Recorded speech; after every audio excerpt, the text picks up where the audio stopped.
Gordy, what do you think of sponsors in AA? Well, sponsors are necessary in the book on Back to Basics. They should only be for 6 weeks. Otherwise the person doesn't learn to grow himself. But sponsors should never give advice, and I find that well-meaning sponsors, though they're well-meaning, they give the wrong advice. For instance, a person depressed, you go tell them read the big book or a Bible. That's the worst thing you can do. Those are the things they should stay away from, to get away from burning out. I says, of all the programs in the world, AA is used by a 12-step program by everybody in the world, and it has the highest success rate of any program. But yet AA can't even get 2%. And why is that? I said, because they don't do it. They're not, rigorous honesty to a fault. When you are wrong, promptly admit it. Those are big things, but who does it? I says, and never give advice. These are things sponsors do. Bill, the longest man I know, 60 years, is Bud.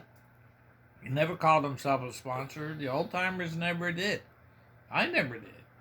But I call you my friend. And I'll come to pull you out of a crack house. But we never called ourselves sponsors. But you do need a good friend. That's what it's about. It's a good friend. Like, read the book.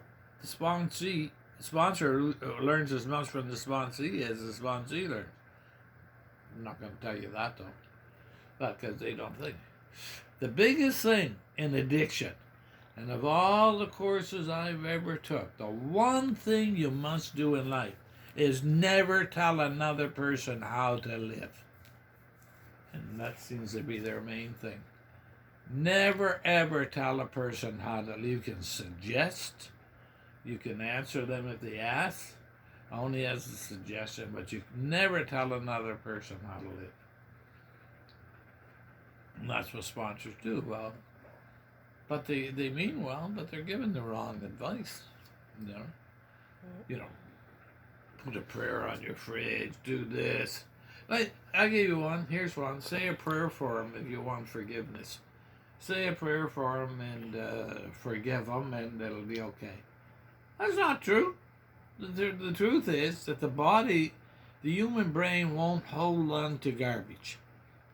And that if you wait a couple of months, that it's not gonna bother you like it did, because the human brain won't hold on to garbage.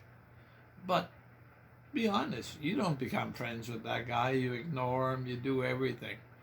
And you say, well, it's gone. Well, yeah, it is gone, because the human brain did it, not forgiveness or prayers. I says, there.